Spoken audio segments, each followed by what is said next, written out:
Halo, ketemu lagi di Kampus Keuangan Keluarga. Hari ini kita bahas tentang ketahanan finansial dalam menghadapi bencana yuk.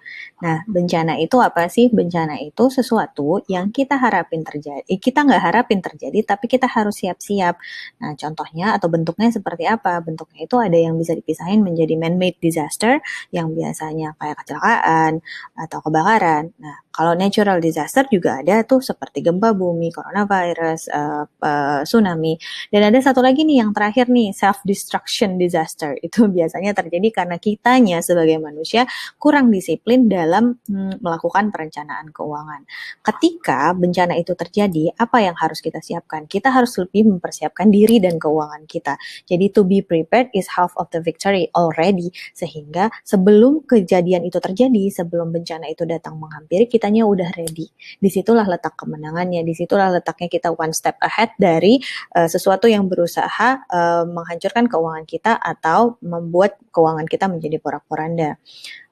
How to be financially resilient itu adalah dengan memiliki good money management. Good money management ini hanya akan bisa diperoleh ketika kita punya proper financial planning. Sehingga dasarnya adalah proper financial planning terlebih dulu, baru kita bisa mencapai si good money management itu. Sehingga baru kita bisa balik lagi menjadi orang yang resilient secara keuangan, yang tahan ketika ada badai yang datang. Seperti itu. Di dalam financial planning ada beberapa poin, ada beberapa key points untuk ngebangun si resiliency. Nah, gimana caranya? Yang pertama itu manajemen pengeluaran. Manajemen pengeluaran itu artinya kita secara distribusi pengeluarannya, secara budgetingnya, dan secara penghasilan terhadap pengeluarannya itu terkontrol dengan baik. Tidak ada yang kita tidak berada di kondisi yang lebih besar pasak daripada tiang. Kita juga memiliki pencatatan pengeluaran yang baik, baik untuk usaha dan baik untuk pribadi. Dan kita juga memiliki dan kita juga memiliki budget yang jelas sehingga kita patuh dan menjalani hidup kita berdasarkan budget itu. Yang kedua adalah manajemen utang. Manajemen utang itu bisa diperoleh dengan menjaga rasio utang kita terhadap penghasilan. Lebih baik tidak berutang, tapi jika memang kita di posisi yang harus memiliki utang, jagalah rasionya sehingga kita tidak melebihi dari yang seharusnya. Beberapa financial planner atau beberapa financial advisor biasanya menyatakan 30% adalah maksimum utang terhadap penghasilan, yang mana itu adalah kondisi yang sudah terakhir, kondisi yang sudah maksimal, sehingga lebih kecil lebih baik. Yang ketiga adalah kita harus memiliki rencana B. Ketika rencana A, yaitu hidup normal kita sedang terganggu nih dengan adanya bencana, maka rencana B lah yang harus kita jalankan. Apa saja isi dari rencana B? Isi dari rencana B atau plan B adalah memiliki dana darurat dan asuransi yang cukup. Dana darurat itu seperti apa? Dana darurat adalah dana yang harus kita siapkan ketika kondisi darurat terjadi. Ketika ini semua terjadi, bencana ini terjadi, dana daruratlah yang akan kita fungsikan.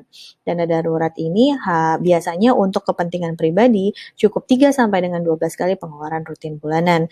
Nah, lalu asuransi. Yang kedua itu asuransi. Asuransi seperti apa?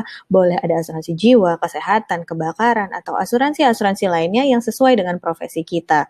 Tapi jika memang kita tidak mau memiliki asuransi, dan nggak apa-apa, boleh-boleh aja, tapi dana daruratnya harus sangat strong. Dana daruratnya harus sangat kuat. Jadi tidak lagi hanya dicukupkan untuk 3 sampai dengan 12 kali pengeluaran rutin bulanan, tapi memasukkan kondisi resiko asuransi, resiko yang harus di-cover asuransi ke dalam dana darurat kita.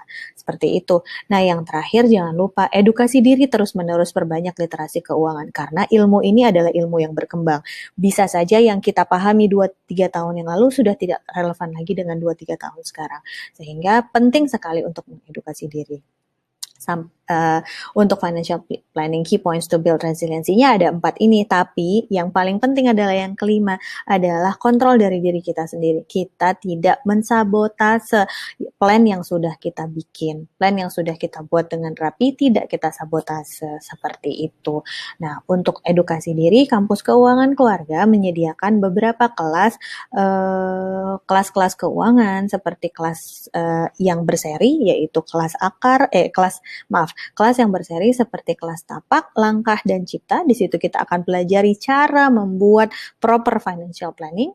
Lalu ada kelas-kelas insidental lainnya seperti manajemen utang, di kemudian hari akan ada tentang khusus investasi, lalu ada juga kelas-kelas gratis yang bisa saja kita adakan ketika ada permintaan-permintaan seperti itu.